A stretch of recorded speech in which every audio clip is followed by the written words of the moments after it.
La teoría de campo cristalino que hemos visto hasta ahora, ya lo hemos comentado, aborda la unión de ligantes alrededor del metal central a través de una atracción electrostática, pares de electrones que son atraídos por la carga positiva que tiene el metal. Pero consideremos que no necesariamente todos los compuestos de coordinación van a tener carga positiva. Ya en el inicio de este tema comentamos, y sobre todo cuando revisamos el caso de los elementos de transición, vimos que hay metales que pueden tener carga 0 o inclusive -1, -2, hasta -3. Entonces, ¿cómo explicar esa unión si el metal no tiene carga? Y por otro lado, ya lo comenté alguna vez en el inicio del curso, no tenemos nosotros modelos absolutos para explicar la unión en química en general. Hablamos del enlace iónico y del enlace covalente como modelos absolutos, en donde en el iónico solamente existe atracciones electrostáticas, pero también vimos unas reglas de Fajans que permiten establecer que ese modelo puede tener alguna aproximación, o cuando menos considerar que puede haber algo de enlace covalente. Igual, los enlaces covalentes absolutos al 100% no existen, aún en el caso de que tengamos dos átomos de hidrógeno. ¿Por qué? Porque la densidad electrónica que permite la unión de los hidrógenos, que son, pudiéramos decir, los átomos más sencillos, tiene una movilidad, y es una densidad electrónica en donde, también lo comentamos, puede dar lugar a lo que es movimiento de carga, y que en un momento determinado consideremos que no es totalmente simétrica, sino a lo mejor una ligera distorsión que nos va marcando dipolos inducidos. En función de eso y otros argumentos, ¿por qué no considerar que también el modelo de enlace en compuestos de coordinación puede tener un comportamiento de tipo covalente, no solamente electrostático como hemos hablado en campo cristalino?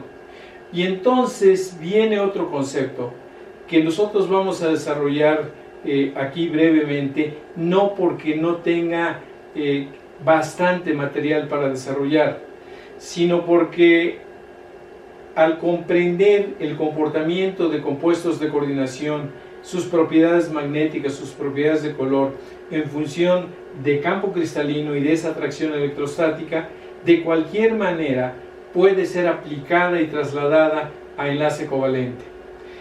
De las teorías de enlace covalente, recuerden, hemos visto tres: lo que es el octeto, ¿sí?, a base de par de electrones, unión valencia o enlace valencia, también par de electrones, pero sobre todo hice hincapié en orbitales moleculares, que es una teoría más sólida que permite una explicación inclusive de lo que son los factores energéticos para poder explicar y justificar la unión en compuestos químicos, orgánicos, inorgánicos, de cualquier tipo.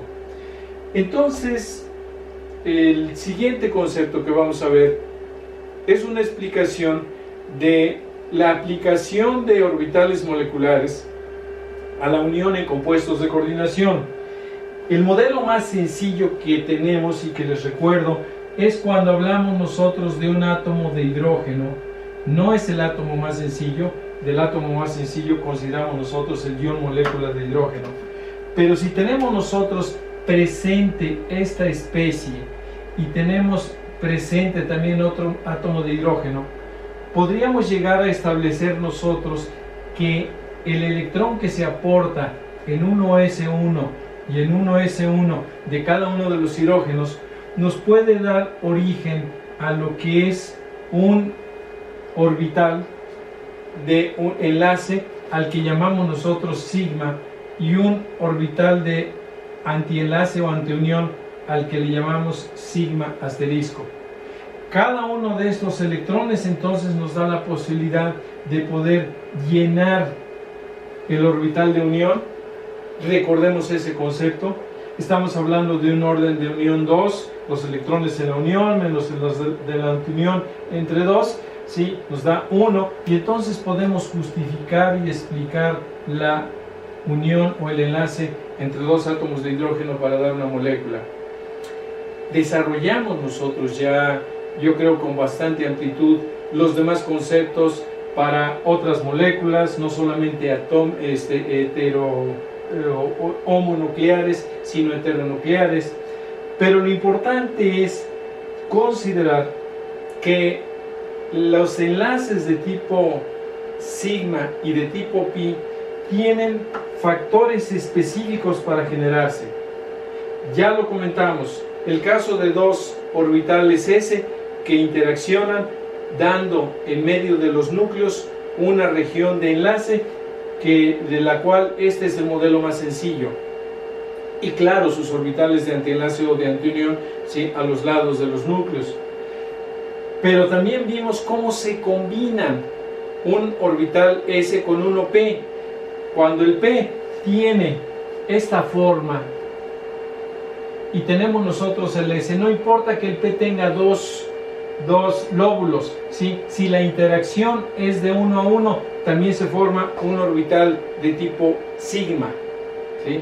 Claro, el orbital de tipo pi ya lo sabemos, es cuando tenemos nosotros la interacción de 2 a 2 lóbulos para darnos en el núcleo los orbitales de unión. Estas dos regiones forman el orbital pi de unión, y claro, sus orbitales de antiunión, que también ya vimos dónde se localizan. Recuerdo estos conceptos porque es lo más sencillo del enlace covalente a través de orbitales moleculares y que ahora vamos a extender a compuestos de coordinación. Los principios que se aplican de orbitales moleculares son los mismos. Un lóbulo a un lóbulo, ¿sí?, un enlace sigma. Dos lóbulos a dos lóbulos, enlaces pi. Hay otras posibilidades de combinación que vamos a ver seguramente en otro curso o más adelante, pero ahorita con estos dos factores de enlace sigma y enlaces pi vamos a tener nosotros una base suficiente.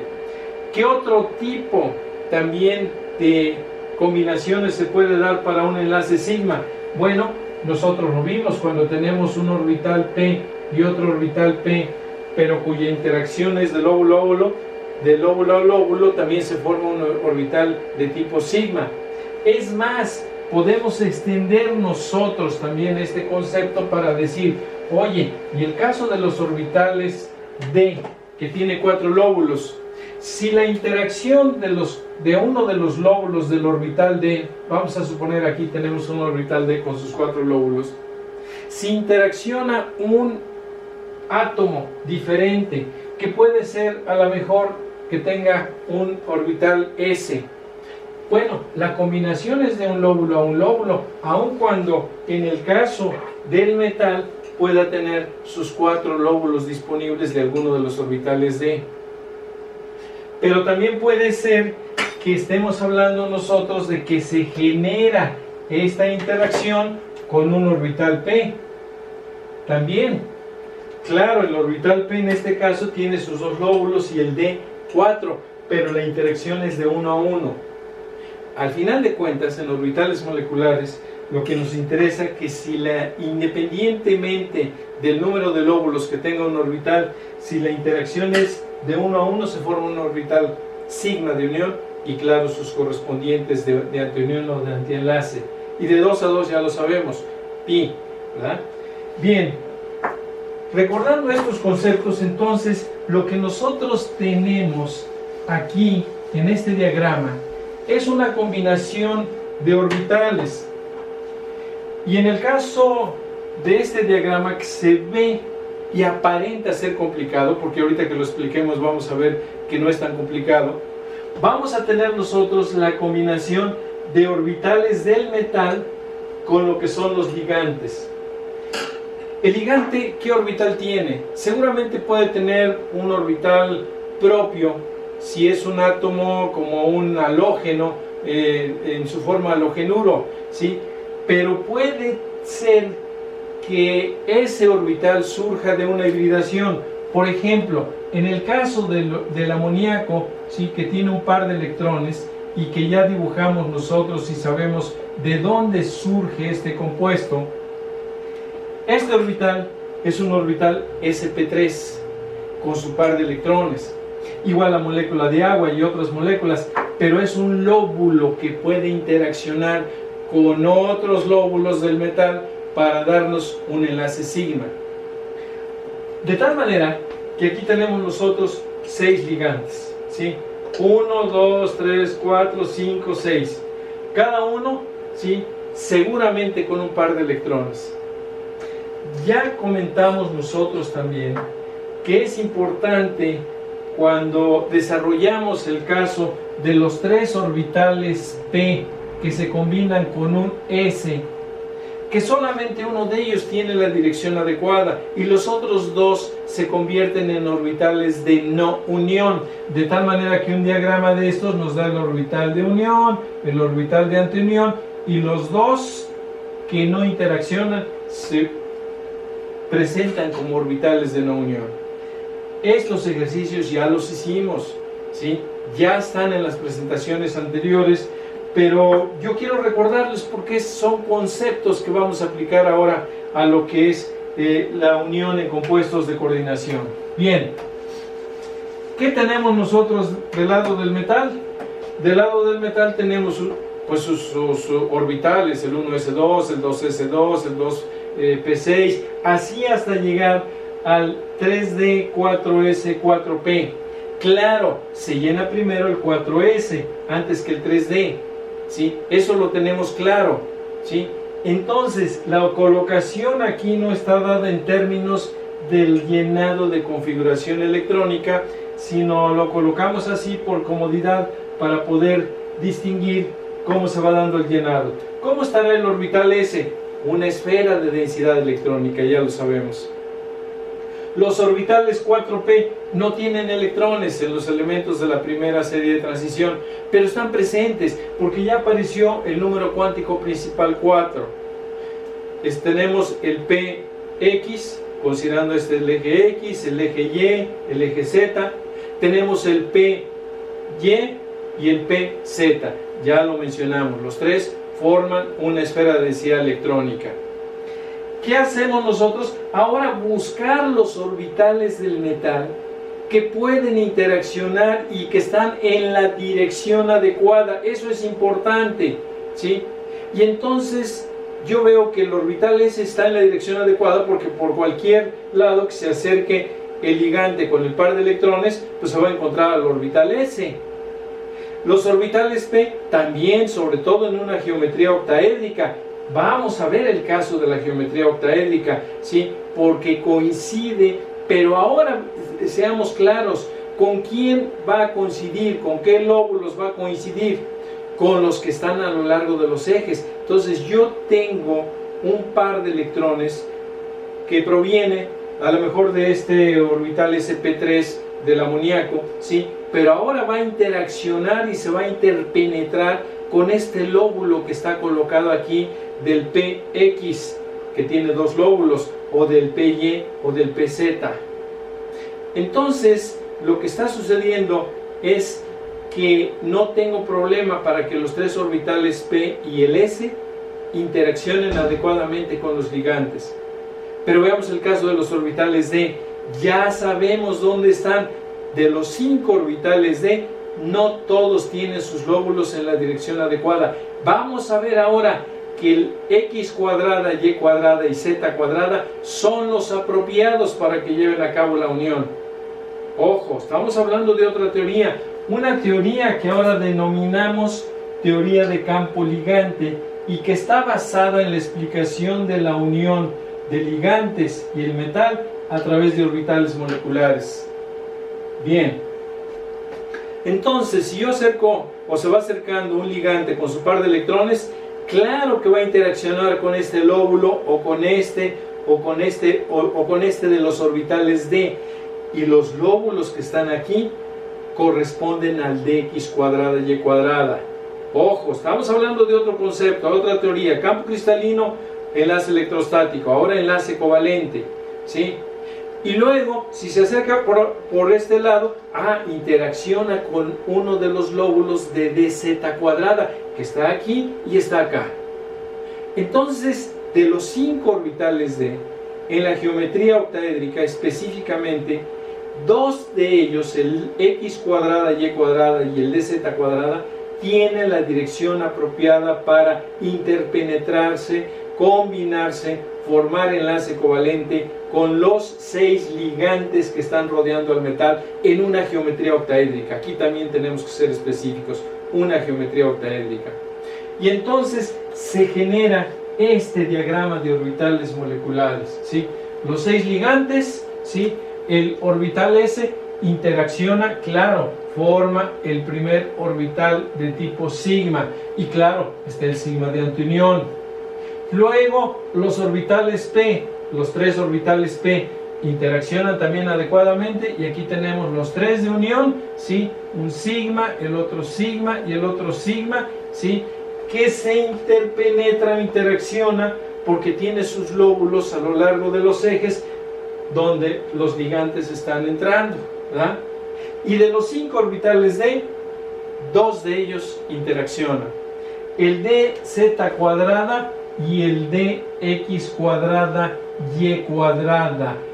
Esos son los que tienen sus lóbulos a lo largo de los ejes donde entran los ligantes.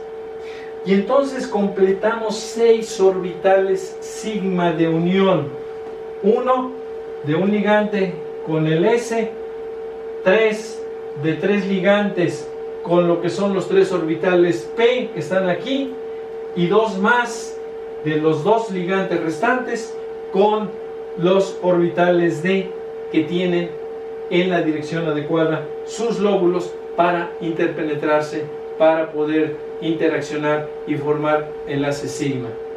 Y entonces tenemos un diagrama de orbitales moleculares. Por eso les decía, aparenta ser complicado, pero en realidad estamos hablando nosotros de lo mismo, interpenetración de orbitales.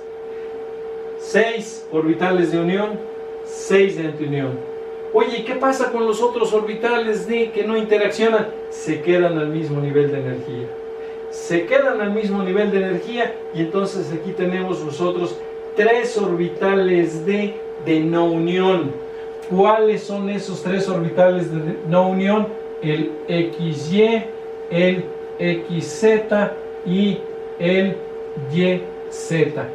Estos orbitales, recuerdan ustedes, tienen sus lóbulos en medio de los ejes. Si tienen sus lóbulos en medio de los ejes, el ligante se acerca aquí. Oye, yo quiero formar con tu lóbulo un enlace aquí para intercambiar densidad electrónica. No, pues no puedo porque está en medio del eje. Estos que están acá también, y todos los que están en medio de los ejes.